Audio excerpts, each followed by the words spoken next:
The morning I found out I'd won $3 million was the same morning I found a stranger's earring on my bathroom floor. Not mine. I haven't worn earrings since my 60s. My ears gave up on them before I did. I stood there in my bathrobe, holding this tiny gold hoop between my fingers. The kind a young woman wears, delicate and cheap. And I remember thinking, this is too small to be from one of the grandkids.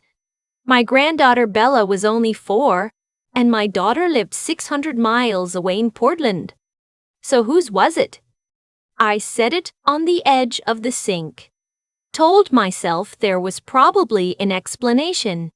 My husband, I told myself, had probably had a client over. He did that sometimes, met people at the house when his downtown office felt too formal. That's what I told myself. I was good at that.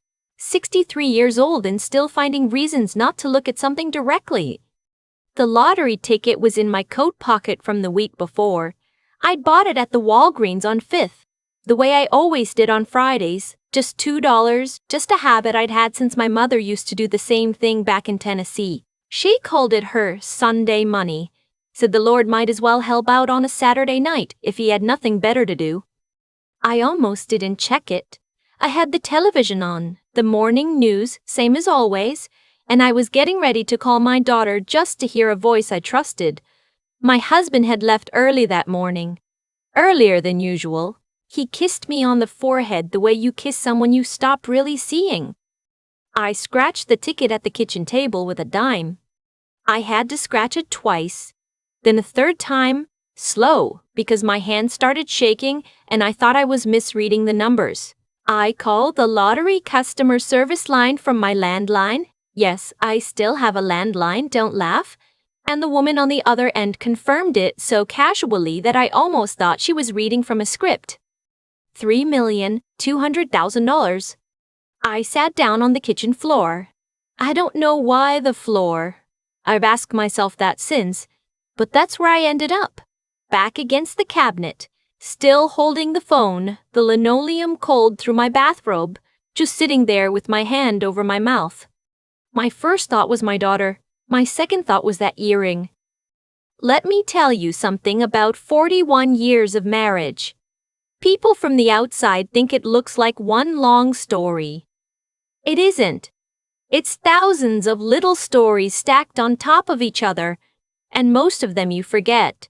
And some of them you carry so long they start to feel like your own bones.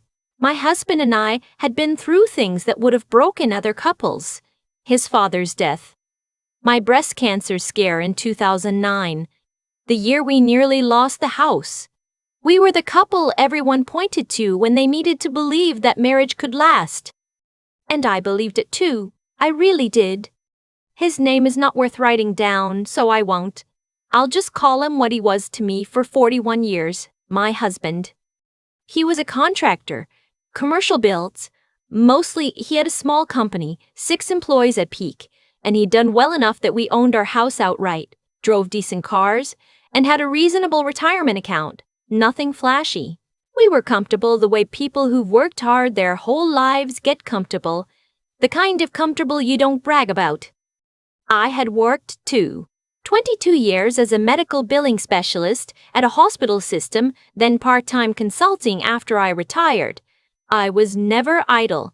My mother raised me to work, and my work raised me to be useful, and that was fine with me. But I will say this, in the last few years, something had shifted. I couldn't name it. My husband had started being vague about money in a way that made me vaguely uncomfortable. He'd always handled our joint accounts. That was an arrangement that made sense when we were young and I was working long hours, but it had never changed. And somewhere in my 60s, I realized I'd handed over more than I'd meant to.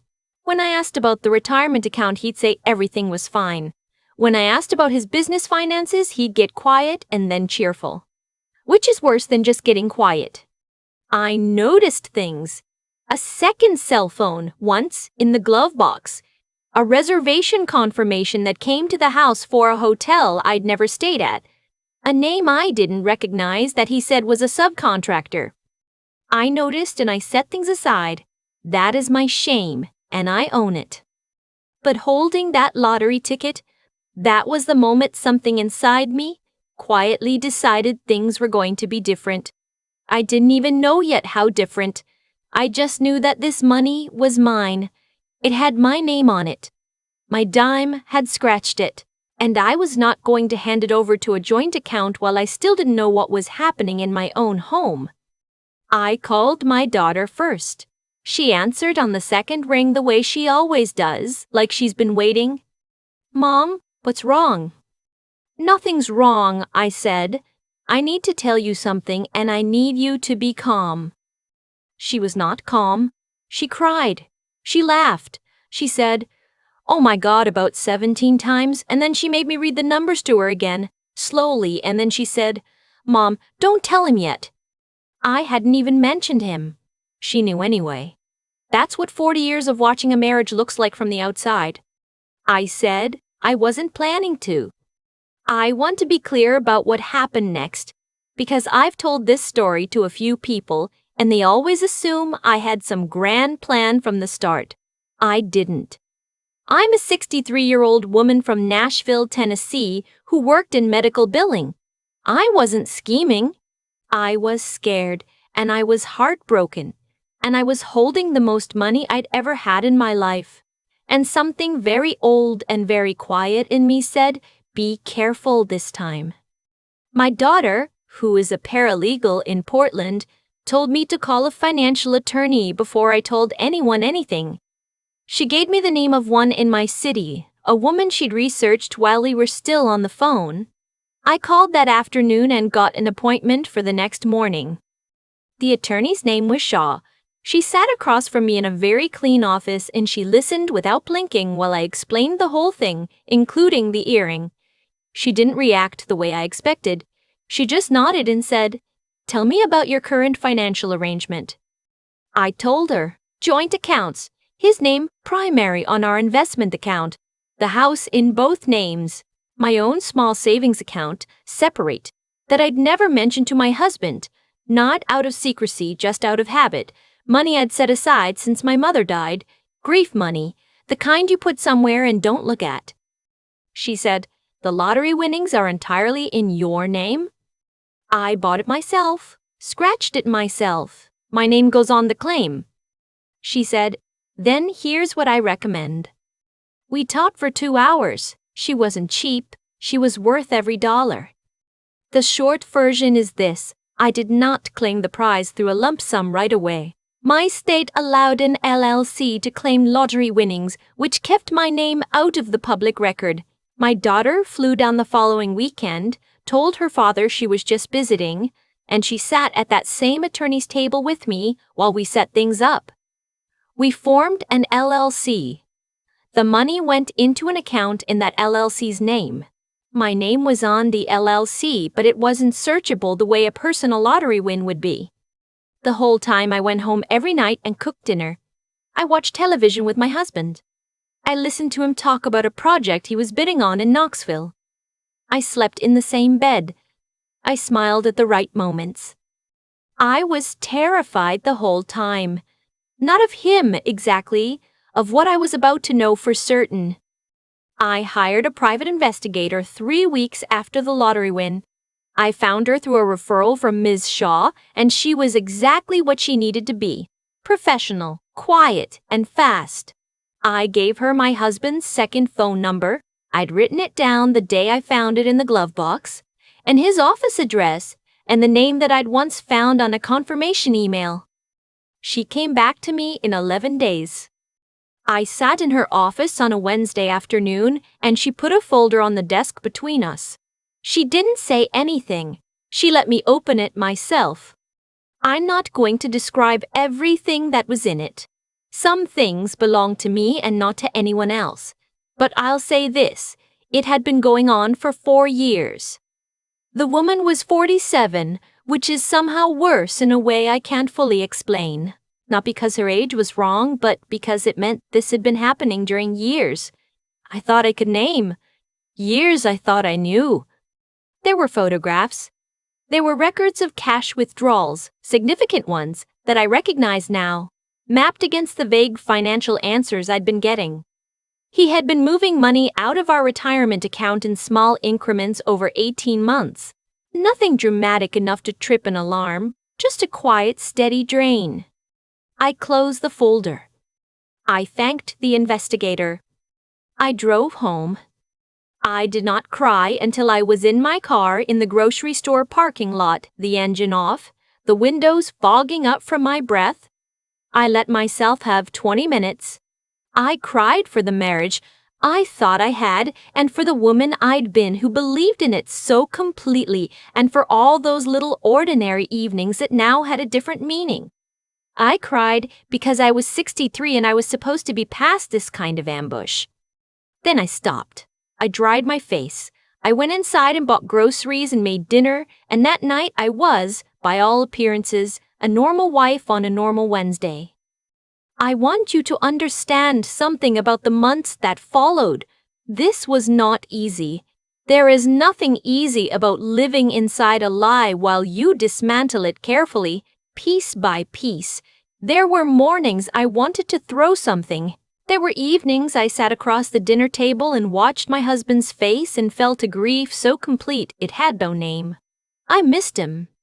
Not the man he turned out to be. The man I had believed he was. I mourned that man every single day while he sat right there eating pot roast. But I had Miss Shaw, and I had my daughter on the phone every evening. And I had time, which I used. I began to take stock of what was mine and what wasn't. The house, in both our names, but I had documentation of every mortgage payment from the years before we paid it off. My own income, my own savings, all documented. The LLC that now held $3 million. Miss Shaw had connected me with a divorce attorney named Abrams. He was straightforward and not theatrical, which is what I needed. He told me that Tennessee is not a community property state, which meant the lottery money, because it had been claimed before we separated and held in an LLC structure that predated any divorce filing, would be argued as mine. He could not guarantee the outcome, but he told me the structure was solid. I also told him about the retirement account withdrawals. He got very still when I told him that. He said, "Do you have documentation?"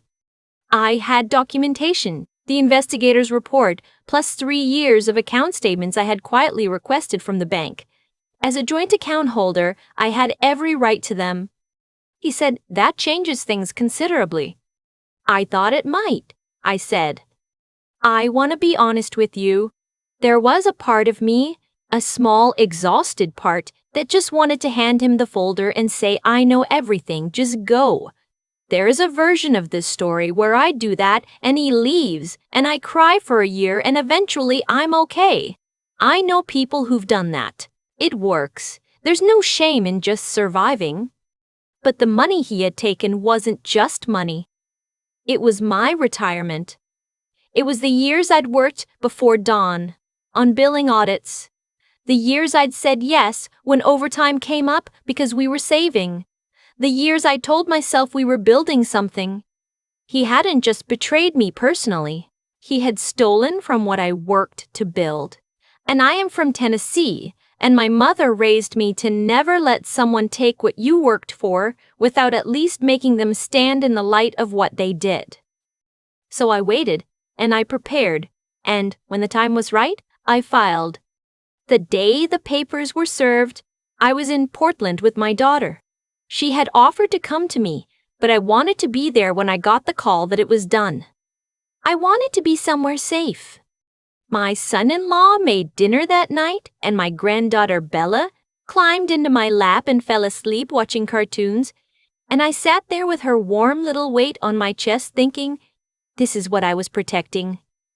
The divorce proceedings were not quick. They never are. Especially when the other side is surprised and angry and hiring their own attorneys. My husband, when he finally understood the financial picture, the LLC, the attorney, the documented withdrawals, went through a period of rage, then silence, then attempted negotiation. His attorney made several arguments. Mr. Abrams responded to each of them with paperwork. which is the only language that matters in a courtroom. The retirement account withdrawals were the turning point. When my attorney presented the documentation, the statements, the incremental pattern, the timeline showing it had started while we were still a functioning marriage with no stated plans to separate, the judge's expression changed. It's the only way I can describe it. Something settled in the room. My husband's attorney tried to argue that he had spent the money on business expenses. He was not able to produce documentation for those expenses. I was.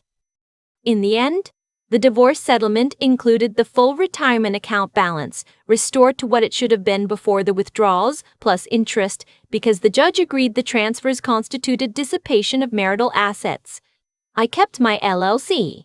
I kept the house, because I had the longer documented payment history and because he, as it turned out, had already been quietly looking at apartments. The other relationship did not survive the legal proceedings, which I did not plan but cannot pretend I was unhappy about. My husband left our home in October. I stood at the kitchen window and watched the moving truck pull out of the driveway. I had a cup of coffee in my hand. The leaves on the oak in the backyard had just started to turn. I didn't feel what I expected to feel. I'd been bracing for something, a collapse maybe, or a wave of relief. Some dramatic reckoning. Instead, it was just quiet. The particular quiet of a house that used to hold 2 people. I called my daughter. She said, "How are you, Mom?" "I'm okay," I said, and I meant it. Not the okay you say when you mean I'm drowning. The other kind, the honest kind. The months after were slower and stranger than anyone tells you. People say divorce is hard during, easy after, and that is not quite accurate. The after has its own texture. I relearned how to grocery shop for one. I relearned what my own preferences were, not what we both liked, what I liked, and discovered I'd been compromising on things as small as the thermostat setting and what channel the television was on for so long that I'd stopped knowing my own defaults. That sounds small. It isn't quite. I had the LLC. I had the settlement. I had a financial planner Ms. Shaw recommended, a serious woman who sat across from me and treated me like I had a brain, which I appreciated more than I expected to. We set up a trust. We invested conservatively, because I am 63 and I am not interested in gambling. My daughter and my son-in-law are the beneficiaries. There's a fund set aside for Bella's college. She doesn't know it yet, but she will. I made a donation to the hospital where I'd had my cancer scare because the nurses on that floor were kind to me in a way I never properly thanked them for. I bought one thing for myself that felt like pure indulgence. A porch swing for the backyard, hand-painted blue, the color of the Gulf on a clear day, which I'd always wanted and never gotten around to. I put it up facing the oak tree. I sit in it on good evenings with a glass of iced tea and I watch the light change. And I think about my mother and her Sunday money and how she used to say, "The Lord has a long memory and a quiet sense of humor." I believe that now more than I did before. I was not the woman who started this story. I want to be honest about that, because people sometimes ask if I'm okay and I say yes, and they look at me carefully, waiting for me to qualify it. But I mean it. I am okay. I am better than okay in the ways that matter most, even if some mornings the house is still too quiet, and even if I have not yet figured out exactly what the next chapter looks like. What I know is this. I'm the one holding the pen. I keep thinking about that gold earring. Something so small. The kind of thing you could explain away a dozen different directions if you wanted to badly enough. And for a long time, I was the kind of woman who would have wanted to.